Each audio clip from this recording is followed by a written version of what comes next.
Hello, Laziali all over the world. Welcome to another episode of Lazio Lounge.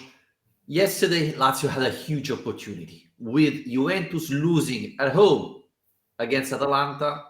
If Lazio last night at home against Udinese have won, we would be back in the fourth place. Instead, another draw against Udinese, who is becoming the new Chievo for Lazio. At home, it's pretty much impossible beating this team. It's unbelievable. But we have plenty of things to talk about. But Alasdair, probably with him playing last night, we would have won, right? I think Lazio played a lot of games so far, but the fatigue is not the issue. The number 9, the striker, is the problem. With Crespo, probably yesterday we were celebrating the fourth place, right? Why are you just walking around with a Hernan Crespo shirt on your lap?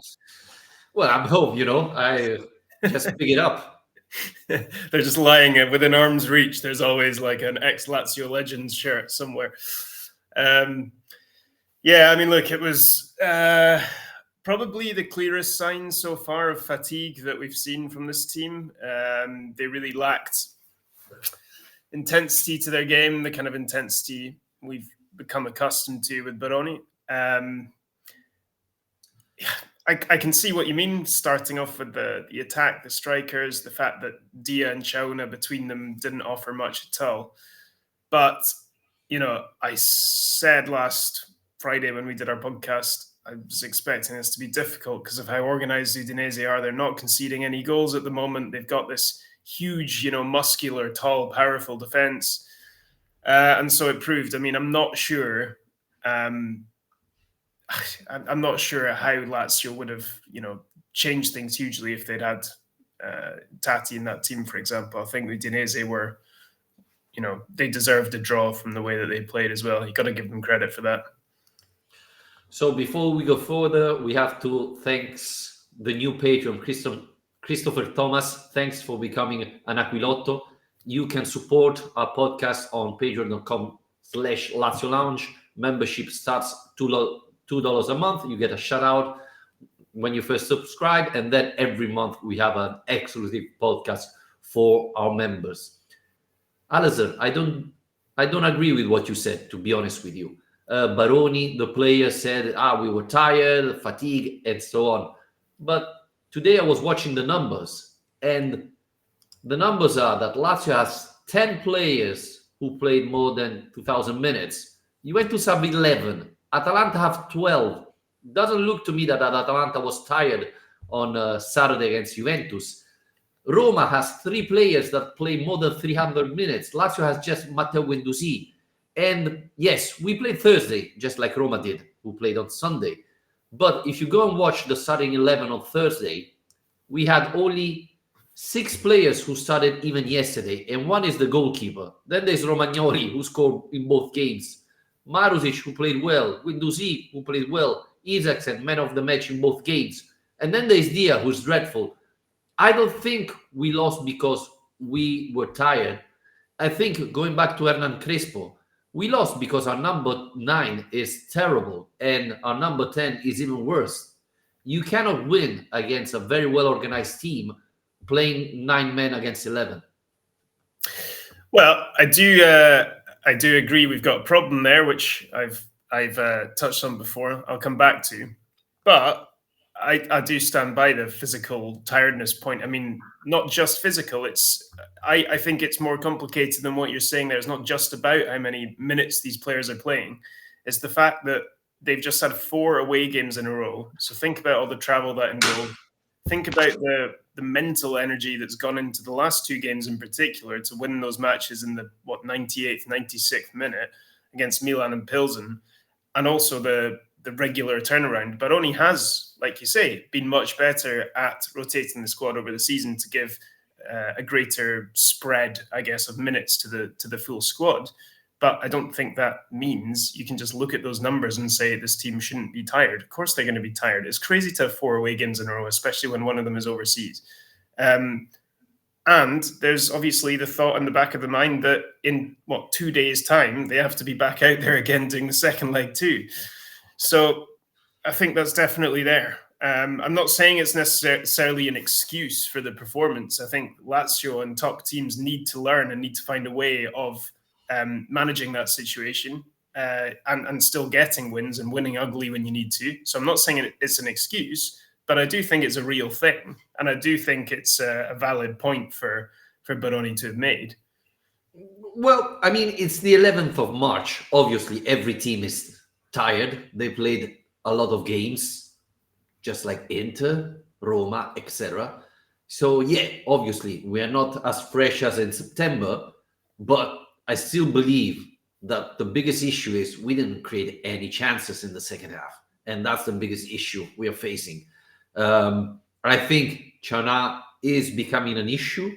Noslin is an issue already.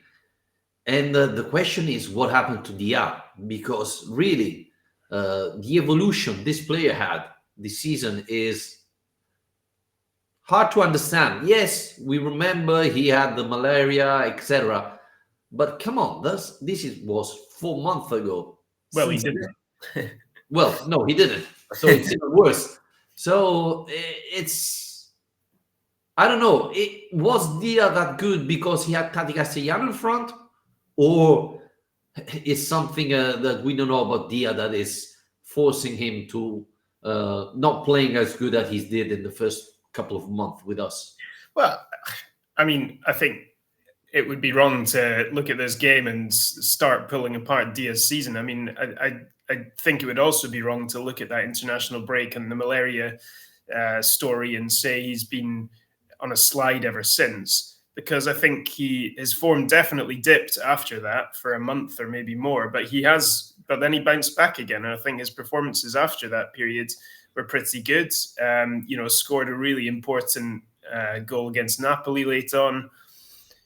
Is he better with Tati? Definitely. I think that's without doubt. And I think a big part of the reason we're not seeing the best out of Dia when he's got Chiauna in front of him is because Chiauna is not a striker. He's not a number 9. And so for me, more of the fault lies on Baroni's continued selection of Chiauna as R9 rather than any particular issue with Dia. Okay, maybe he is feeling tired, feeling the strains of the season a bit more. Maybe he's finding it harder to pick up the spaces and find the kind of form he had earlier on this season. But I do think him and Tati have just developed such a chemistry together that they've begun to understood almost with their eyes closed how they operate, where their movements are going to be. And it's not, like I say, it's not just that Tati's out, it's that the guys who have come in for him just are not even close to operating on the same level. And Chiauna, I tried to make that argument last week, where trying to understand why Baroni's going for him and thinking maybe he just thinks Chiauna can do the Tati things more than an Oslin can. But then this game was an interesting one because we got one half of each. So you saw both options with exactly the same team around them, and that team being otherwise your full strength attack, right? With Dia in the middle and then Canyon Isaacson. So you're saying, right, one half, each of you, go and show me what you can do. The first half was better than the second, but I wouldn't say Chiauna lit up the first half. And it's a problem. The good news is, Vittorio, that Tati looks like he might even be able to be on the bench on Thursday. So hopefully he'll be back soon. But the attack, clearly is very different with or without him.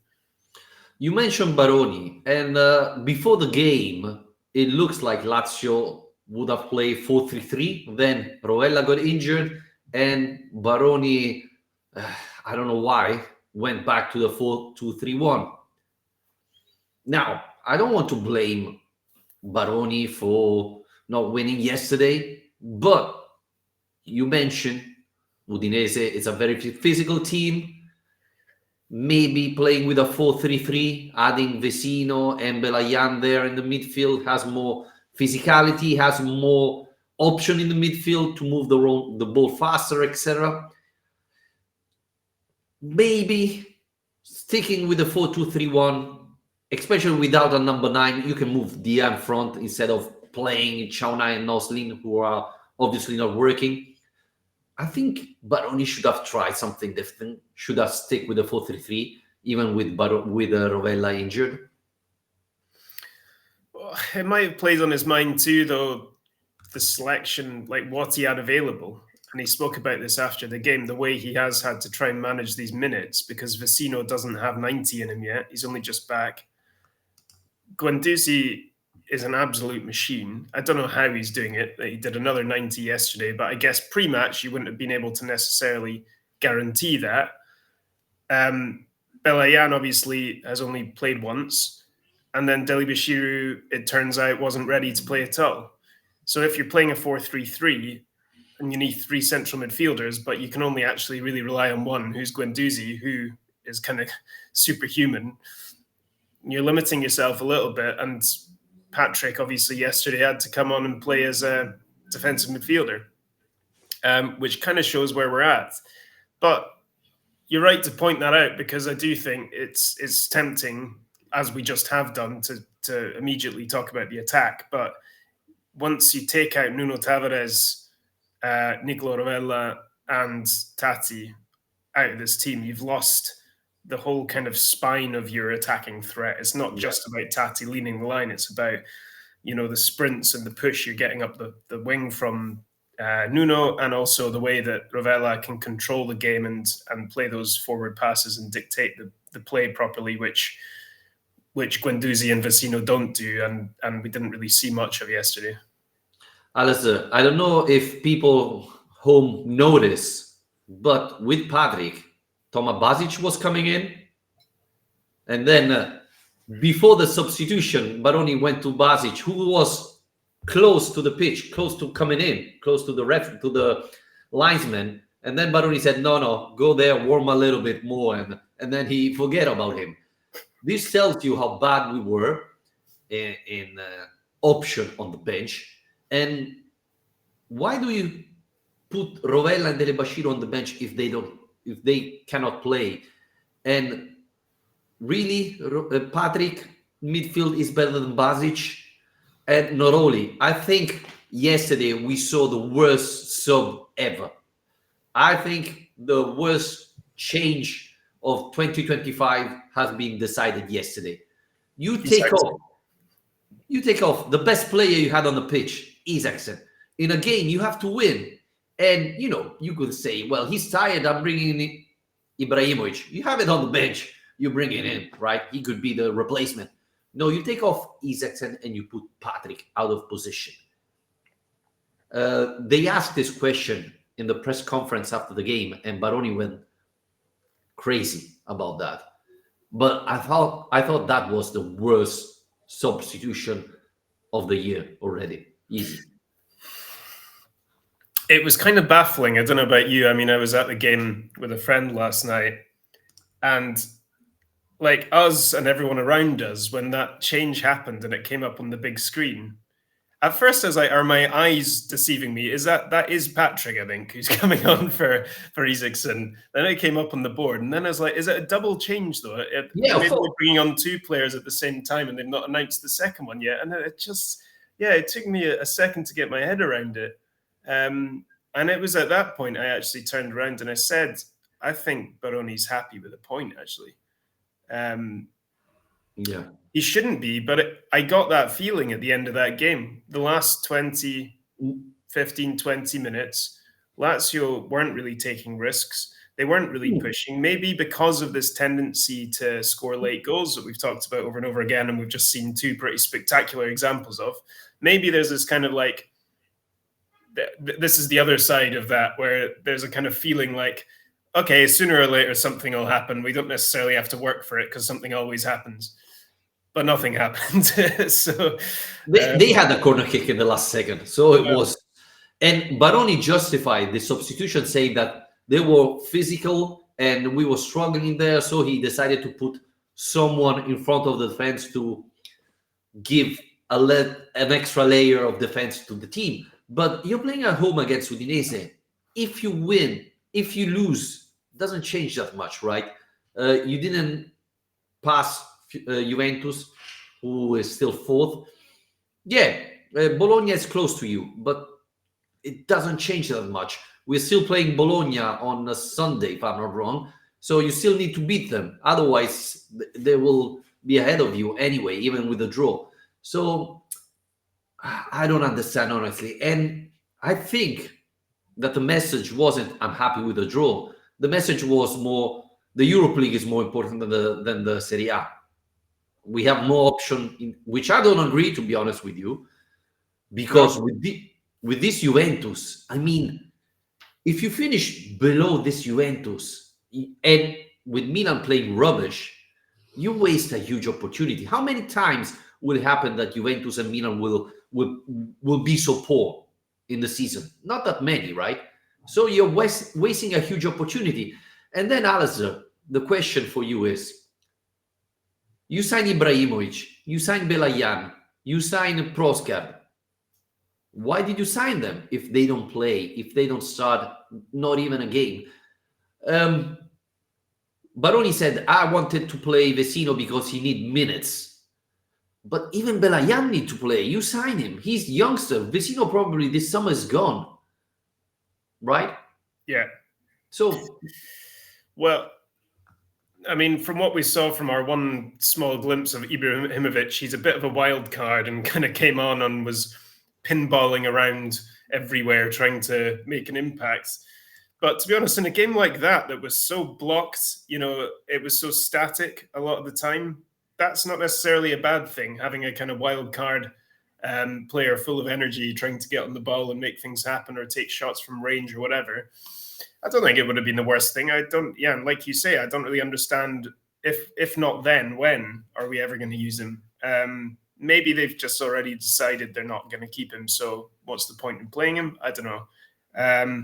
But yeah, you mentioned Bologna there. Maybe we'll get onto that shortly. But this is a pretty difficult introduction into what is a huge period of fixtures we've got coming up. And you talk about the Europa League and Serie A, what's more important there? Well, you're not going to like this, Vittorio, but honestly, I think if you look at it odds-wise, if you're a betting man, what do Lazio have a better chance of doing this season? They got 10 games left in Serie A. Do they have a better chance of finishing in the top four when we've still got to play Bologna, Atalanta, Roma, Juventus, and Inter? Or a better chance of winning the Europa League, where we'll have to beat Pilsen, Bodo Glimt, Spurs or Frankfurt, and then probably Roma or Athletic or blah, blah, blah, blah. He's walked off again.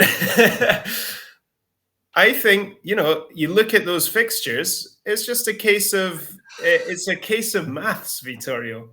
The probability, okay, I'm not taking into account things like the pressure of two-legged ties and European games and stuff, which this team is not used to at all, and Baroni has never even been in Europe before. But it probably is a better chance of doing that. If you look at Lazio's remaining fixtures in Serie A, and they still have to get ahead of Juventus, and a lot of the teams around them don't have any Europe left either. I think Europe is probably more important. well, now we know that Alasdair has a degree in math. We didn't know about that. So, guys, this is another reason why you should listen to Lazio Lounge, because you find very interesting things. It's probably my weakest subject, for the record.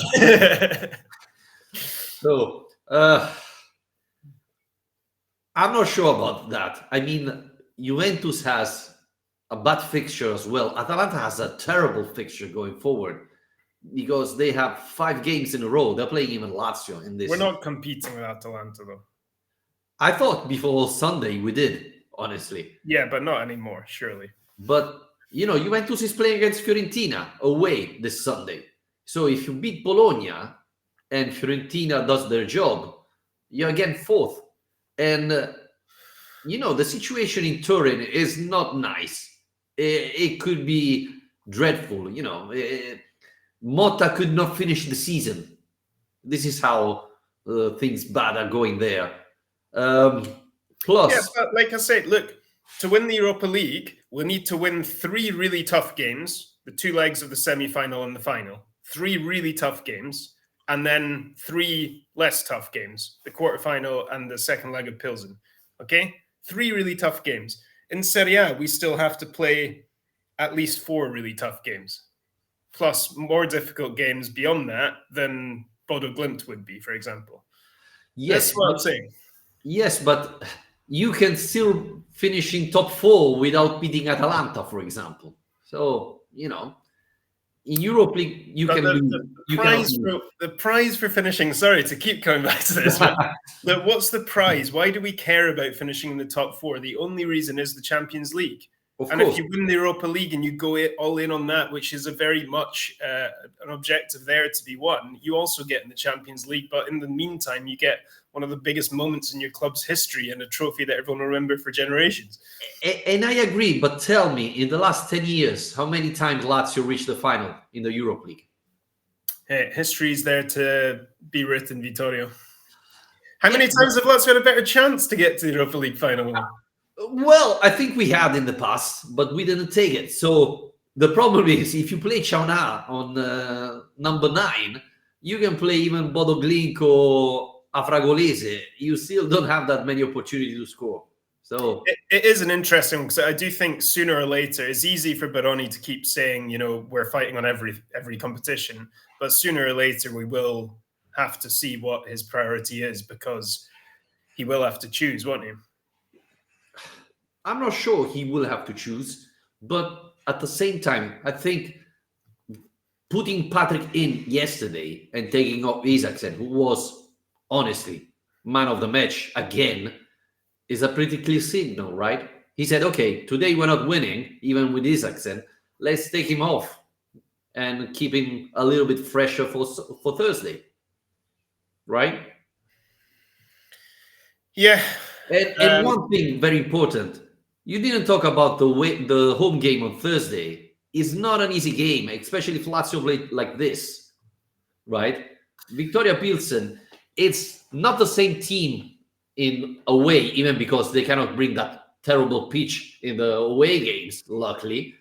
But they're a decent club. And if we still concede those stupid goals, we didn't talk about the Udinese goal. That's unbelievable. We passed them the ball like 3 times in the same opportunity. So we have to stop conceding easy goals. And in Europe League, if you go 1 goal down, it could be finished. So Thursday, it's a very important game. We won't have Rovella again. I don't know if Nuno Tavares will be fit, and that's another issue we're facing. Tadi Castellanos probably is not going to play, so we're going to have, I don't know, I don't want to think about Chanas starting again. So it's not the best Lazio you're going to have on Thursday. And yes, a draw would be enough, but this team cannot play for a draw, right? No. And you're right. There is a risk of underestimating this game. There's a risk, which I've definitely fallen into, of feeling like the hard part has been done, which is somehow winning that game last week with 9 men away from home on a potato field. I mean, it was an incredible result. But yeah, you're right. We can't allow that to result in any sort of complacency, because, okay, maybe I'm getting a bit too excited about the European campaign this year, but when we think back to previous Lazio disappointments in the Europa League, we have lost worse situations than this. We have lost to worse teams than this. We have lost from bigger margins of first leg advantage than this. Let's not forget one of our very early years on the podcast, Vittorio, the famous Salzburg blackout. Don't remember it. Yeah. And how long did we talk about blackouts for after that one? So yeah, I mean, there's absolutely a history there to warn Lazio, everyone around Lazio, about the dangers of taking this lightly, especially with Bologna coming up straight afterwards, which is now a complete crazy important head-to-head in Serie A. So yeah, it'd be interesting to see how the selection goes there. Yeah, no Rovella, like you say, no Gigot, sadly, who, to be honest, Vittorio, we were looking for a striker yesterday. Did he not audition against Victoria Pilsen? I don't know why he didn't play, honestly. I don't know why he didn't come in. I mean, Probably be disciplined for that crazy tackle. and Alasdair, this is another issue we have to talk about. I don't know if the rules for Lazio have changed, but all the other teams have 5 subs except Lazio. Again, yesterday, we made only 4 substitutions. And we say that our team is tired and you do only 4 subs. You had Ibrahimovic. Come on, play him. Otherwise, why did we sign him? Gigot as well. I mean, now I'm exaggerating a little bit, but if Chana and Nosley are so bad, in the last 10 minutes, bring in Gigot and play him number 9 and try to put the ball in the box and see what happens. I mean, can he be worse than Chana? I don't think so. Right? That. Like the movement is growing here, Vittorio. I just mentioned the French Bastos. Suddenly we're getting messages about it on Patreon. Now you're talking about him playing as a number 9. It's going to happen sooner or later. I mean, looking at the list of subs that could have been the 5th sub, it's Basic, who you discussed. And I think a lot was said about that when I was going through all the midfield options, and I forgot to even mention him. Ravella, who's injured, Deli Bashiru, who's injured, Prosgard and Gigot, and then Ibrahimovic. And the Ibrahimovic is obviously the one that jumps out. And the thing that's just crazy about this more than anything is that Baroni's whole season has been characterized by his willingness to rotate. How good he's been at giving minutes to everyone, so everyone feels like quite happy with how much football they're getting opportunities to express themselves and show what they can do. Everyone but Ibrahimovic, basically, and Basic. But Basic is a slightly different case. But for someone you've actually chosen to sign mid-season rather than someone you were left with from last year, I find it so weird. Unless there's something we don't know about Ibrahimovic, there's a reason he's not playing. I've not heard anything. I have no idea. But I just can't really understand why everyone gets a chance apart from Ibrahimovic, seemingly. I can understand Prosgard more because he's so young and he's come from a different league and all this. But... Well, Ibrahimovic is 19, Prosgard is 21, so Ibrahimovic is younger. But the funniest thing about he's already played in Serie A as well. Yeah. The funniest thing about this, Alasdair, is that the Italian newspaper said that on Thursday, when we play against Victoria Pilsen away, Fabiani had a meeting with Ibrahimovic's manager, an agent, and rumors are that Lazio said that we are going to buy out the player. And even before June arrives, we're going to buy him out from Bayern Munich because we love the player. And I was, what the hell are you saying? He didn't play a minute. I mean, in Serie A, he still has to make his debut. He played, 10 minutes in Coppa Italia when we were already out of the game? And we are paying 8.5 million euros that for Inter or Juventus is nothing, but for Lazio is high-level signing for a player who Baroni doesn't trust. It's more than Nuno Tavares will cost. That's crazy. That's absolutely crazy. I cannot believe it, to be honest with you, that we are signing a player who didn't play. And yes, he's young. He's 19 years old. But as you were mentioning, he played for Frosinone last year in Serie A. So it's not that he's not ready or better. I cannot believe he's ready for Frosinone but not for Lazio. We are playing Chana. Come on. If Chana is... I cannot believe Chana is ready and Ibrahimovic is not, right? So there's something there that I don't understand. Someone is saying that Baroni didn't approve the signing we made in winter. And this could be true because Belayan is hardly playing and he's ready. He's been starting with Verona. Prosgard and Ibrahimovic are hardly seeing the pitch. So maybe it's true, right? Well, I'd love to know what Bayern Munich think about this because I was just checking. And he played one game off the bench for Bayern the first half of this season for 13 minutes in the Cup. But that's still one more minute than he's played for Lazio. Not only, so how is it that, okay, he's on the fringe, the very, very far fringes of that crazy Bayern Munich attack, and he's still ended up playing an extra minute compared to what he's had so far after, 3 months of Lazio? Yeah, and he played 1 minute in Champions League, really 1 minute in Champions League so far. So, And you can play him anywhere. This is the thing that's so confusing about it to me is he could go left wing, right wing, Trequartista. I think even as a number 9, if you're trying Chauna there, why not? yeah. But I mean, we mentioned Gigol number 9, so why not Ibrahimovic? Come on. it's confusing. I mean, there's not much point in us dwelling on it more because we don't have an answer to this question. But yeah, I would like to see more of him just to get an idea of what kind of a player he is more, I suppose, because the 10 minutes we saw, you can't really learn an awful lot. No, He worked hard and a lot of running around. and again, last night, you take off Isaacson. You know, that's the best option, right? You bring in Ibrahimovic instead. The only option. Yeah. So I don't know. Really, I'm thinking that Baroni didn't approve this signing. But Baroni is even a manager who last year Verona completely sold the entire team and brought him new players and say, "Hey, this is your team. Do your best," and he played them out. So I don't know why Ibrahimovic is not having a chance, especially because, let's be honest, our bench is ridiculous. Or at least last night was embarrassing. We didn't have that many options. So again, 4 subs for a tired team. I mean, if the team is tired, you do all the possible substitution you have available, right? So a lot of question marks there. On the other hand, before this sounds too much like Baroni bashing, I don't think it really is, because it's really just this very strange case about the use of this winter signing. But also, you look at the moment when you look at this team and you look at the bench, and then you look at the Serie A table and the Europa League table, it is kind of amazing where we are.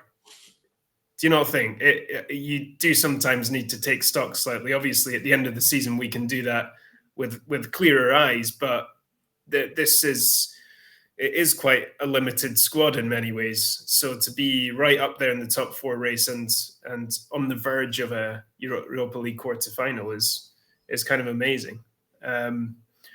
But obviously, it's still all in the balance. Like I said, referred to before, this huge period that's coming up. I'll just read out the fixtures, shall I? Because we've got between now and the 13th of April, so that's almost exactly a month. We've got Victoria Pilsen, second leg, away to Bologna, at home to Torino, away to Atalanta, and then the Rome derby on the 13th.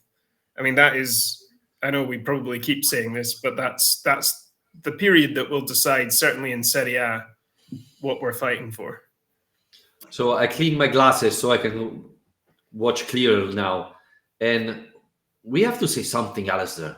I don't know if you agree. I mean, if you don't, then we have problems. Yesterday we had Marusic and Lazzari. Nuno Tavares was injured. Isai is injured. Basic is not playing. And you have Pellegrini out of the squad. Now, I can understand that Pellegrini must have done something really bad. But we didn't have an option. And this is an issue, right? Nuno Tavares is injury prone. He cannot play twice a week. You have to bring back Pellegrini. You have to, right? Even because I've been a big fan of Lazzari in the past, but this year he looks done. I think he's finished. So you need to have an option there, right? Well, and also we're relying, and I was saying before how good Baroni's been with the rotation, but there are still certain players we are reliant on, and Marusic is one of them. Guendouzi and Marusic are just kind of the superhumans in this squad who are having to play all the time. And Marusic, because he can play right and left, and because he's always fit, really, he's always there. But like you say, especially with Isai injured, it's such a fragile situation. And it's not something that you can really invent a solution to, because I know we've seen Guendouzi playing at right back at one point this season, but Baroni's not going to change his formation. He's not going to switch to a back 3 all of a sudden if we have problems there. We whatever happens in front of the defense, it'll always be a back 4. And the wing backs are always really important to that back four. They're actually kind of decisive to how we play a lot of the time, is how we attack from fullback positions. So yeah, I mean, Pellegrini, surely there should be space. Can I ask you the last question, because before we finish? Thursday and Sunday, the two very important games. Knowing that Nuno Tavares cannot play both, when do you start him? Thursday or Sunday?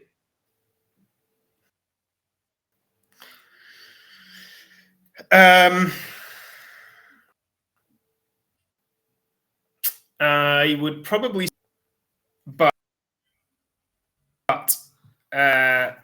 because I think we can afford to be a little cautious on Thursday because we have the first leg advantage, or take for granted or anything. But I think you can afford to cautious approach. And when you have Nuno Tavares on the pitch, it's never a cautious approach. The game to Bologna is probably the best way of going about it. They are unbelievable at home, though. Their home form, I think, is the best in the league. So they just don't lose at home. Yeah, I agree with you. Honestly, I think I bring Nuno Tavares on the bench. So that is going to be... And if we are struggling, you bring him in on Thursday. But Sunday, it's the tougher game. Even though, I mean, you're pointing on Europa League more than the Serie A. I think we still have to try and go deeper in both competition. But again, this is a problem. We're going to do another podcast probably on Nuno Tavares, because it's a deep dive we have to take on the left back, right back of Lazio. And I think that there's going to be huge changes this summer, especially in that role.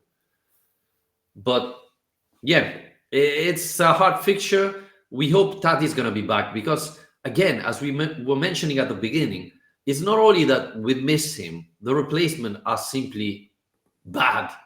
And this is going to be another discussion for this summer. I mean, Luca could be a name for Lazio this summer. Yeah. Too expensive. Well, expensive, but also I don't see him. I don't think he suits this Lazio team. I think it would be another Vedat Murici style, where it's like a good player, but he doesn't necessarily fit the style. I mean, we were looking at him yesterday and saying he barely moves. You know, he's obviously he causes chaos because of his physicality. He's got good technique as well. He's more than just a big lump. But you know, the number 9 for Lazio with Tati this season is so dynamic. You know, it's the way that he makes all these runs down the channels, and he's confusing defenders, and he's holding the ball up and so on. And I just don't see Luca as someone who can fit into that system. I mean, I might be completely wrong, and maybe it would be a huge success. But I think if you're going to spend a lot of money on a new striker, you need to be pretty certain that they're the right kind of profile. Yeah, makes sense. Alice, I think we can wrap it up here. If you don't have anything more to tell us. Two very important games coming for Lazio. This could dictate the future of this club, right? Going forward in the Europa League, maybe beating Bologna and coming back for the Champions League spot. So it's going to be a very busy and interesting week. Again, thanks to all our Patreon. If you want to support us, patreon.com/Lazio Lounge. Membership starts at $2 a month. You can find us on Spreaker, Spotify, iTunes, and of course on our YouTube channels. You pointed out the... Yeah. Sorry, I just checked, just to follow up on my point about Bologna. They are 3rd in the home form table for this season, behind Inter and Napoli, just behind Inter and Napoli. They've only lost 1 game all season at home. So there you go. Against who? Give me a second. You weren't prepared. Come on. I know. Sunday. Okay. Yeah, well, I'll be able to tell you soon enough. Okay. Thanks everybody for listening. Take care. Verona. Sunday.